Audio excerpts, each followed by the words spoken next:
The other day, my husband and I asked our 5-year-old what adoration means, and she said that it's when a bunch of people go to church, kneel, and look at Jesus with their hearts. And we are a pretty devout Catholic family. She's been raised going to Mass pretty much every Sunday of her life.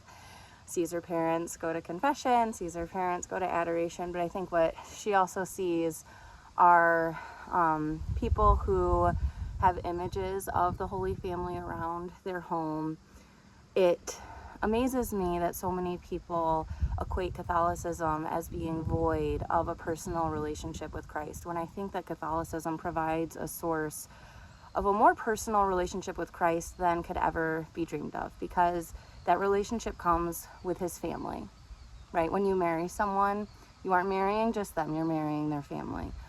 It comes with his friends. It comes with the communion of saints. It comes with his heavenly community. And so when you are a practicing Catholic, that personal relationship with Christ truly just comes to fruition naturally when you're really cultivating it in the way that the church offers it, because there are so many avenues that the church has to offer to us in that capacity. So many images, so many quotes, how many literary works that are flowing with the gifts of the Holy Spirit, of ways to connect with Christ and his mother and his father and, like I said, all of his friends, the saintly community. And so for her to respond like that, she's in her first year of catechetical prep. She'll be able to take the Eucharist next year. And for her to answer with saying that adoration is when we go to church and look at Jesus with our hearts, that's exactly what it is, right? We go to adore him. That's what adoration is. And when we adore someone, we are doing that with our heart. We care about every facet of their being. We want them to be whole. We want them to know that they are loved and cherished by the things that we do for them, whether that's getting them gifts that, might make them smile, or it's telling them things about them that we love about them. It's going to them, seeking their advice when we're in a tough spot. It's trusting them in that capacity that they are knowledgeable and wise. And in Catholicism, that is where that is offered. And there is a whole host of a community that Christ put in place for us. Not only his heavenly community, but the priests here on earth that have been graced with that laying on of hands, with the apostolic succession from the hands of Christ onto Peter, onto every single pope, cardinal, bishop, priest, deacon that has been ordained since the direct laying on of hands of Christ.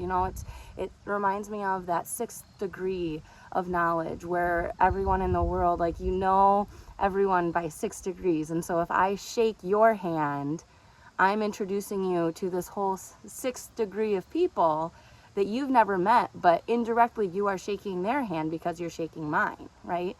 I have probably shaken somebody's hand who has shaken the hand of somebody else, who has shaken the hand of somebody else, of Taylor Swift, or of the Pope, or of the president, right? All of these people, the 6th degree of knowledge, and that is what apostolic succession upheld.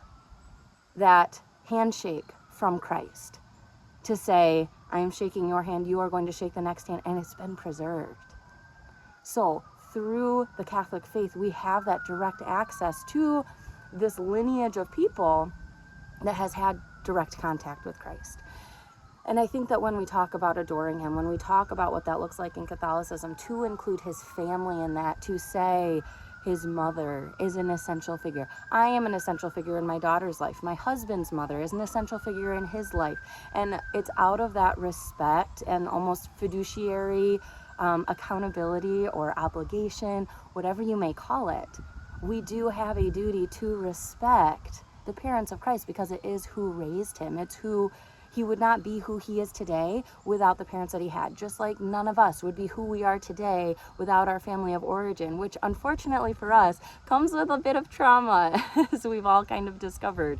Nobody is going to be perfect in how we handle situations or what we learn directly from our parents, but we can grow in wisdom and hope and faith through Christ.